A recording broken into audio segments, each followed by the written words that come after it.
Good afternoon, D&D, TikTok, and beyond, and welcome to Roll for Sandwich, the series where I let fate decide my lunch. Let's go. But first, a quick word from my friend and fellow TikToker, Meg. Take it away, Meg. Hi there, my name is Meg's Mashables, and I would love to introduce to you the next two Mashables that we're going to have available for pre-order over on BackerKit. This is the Cactog, which is a cactus hedgehog. Rotund, drought-resistant friend. This is the Snurtle. Hi, how are you? Which is a snake turtle, shellment. You can adopt them over at BackerKit. And without further ado, let's roll for bread, shall we? Cactog's gonna roll for bread. Excuse me, Snurtle. It's a 4! And if you know anything about my work, I hope that you choose the butt of the bread. Have fun!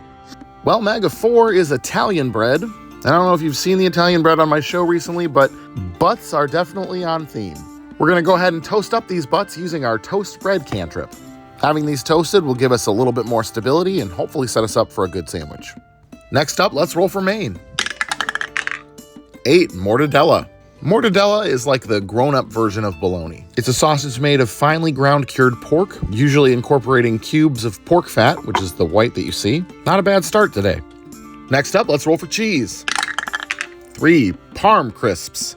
These snacks are made of oven-baked aged Parmesan. They're very salty and the flavor is very concentrated, and they're quite crunchy. They will definitely be an interesting addition to this sandwich. We'll see how it goes. Next up, let's roll for roughage. 8, tomato and 10 pickles. It's the middle of the tomato harvest for our garden, so we've got a garden fresh tomato here. One of the few that my kids didn't just eat straight off of the vine. Tomato's a good addition to a mortadella sandwich and should be complemented nicely by the salt and those Parm crisps. Definitely could have rolled worse there. Pickles will also be a great addition here. An acidic element to cut through the richness and fat of the mortadella was definitely needed. Other than those Parm crisps, pretty normal so far. All right, let's get wild with the wild magic roll. 8, dried hibiscus. Hibiscus flowers are often used to make a tea or added to recipes to add a tanginess and tartness. I admit that I probably should have rehydrated these first rather than just crumbling them on top, but they still ended up absorbing a decent amount of moisture straight from the sandwich. Well, bit of a left turn. Let's see how we're gonna end this one. Well, last but not least, it's the D20 sauce roll. Here we go.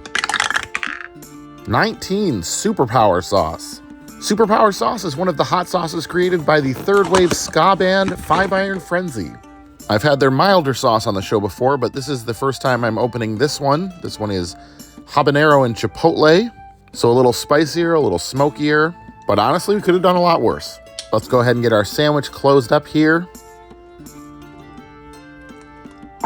Get our toothpicks in to hold it together, and let's get it cut in half.